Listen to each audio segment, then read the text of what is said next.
the election is likely to be decided on jobs. Do you see a possibility that the 8 million don't come back? I don't know exactly how you expect them to come back. You mentioned demographics, which would help. You mentioned exports, which would help. But what about on the flip side, the increased efficiency of businesses and just being able to do without the people who are not out of the job market? And then just a very short thing. I don't think you expect any change, positive change, before the election in the unemployment rate, right? You were saying you don't see anything that really can be done. Is it possible we'll have a fairly significant negative change just in time for the election?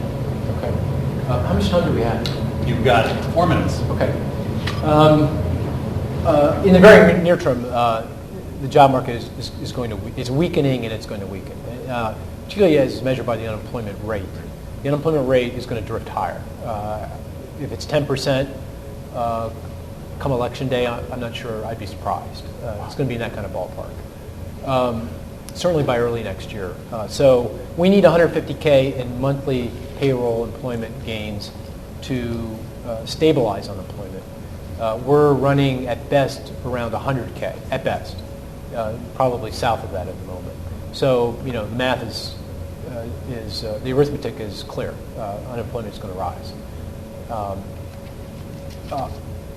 I do think we're going to get those 8 million jobs back. Certainly not next year. It'll probably take 5 years to get them back. And we have sources of growth. I'm going to go back to exports and then I'll expand on that.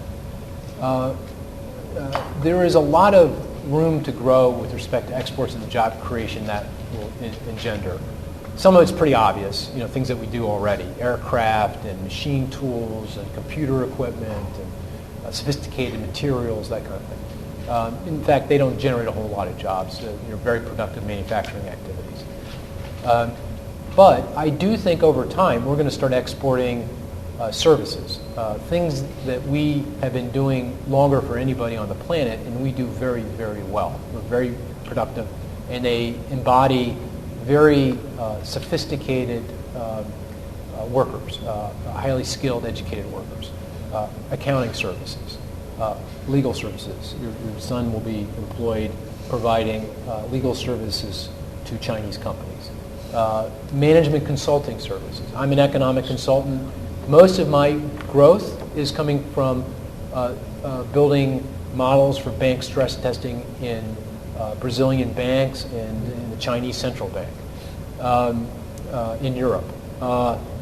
Architectural services, engineering, media. You'll be writing for the rest of the world. Entertainment. Yeah. Right. Let's cling to that.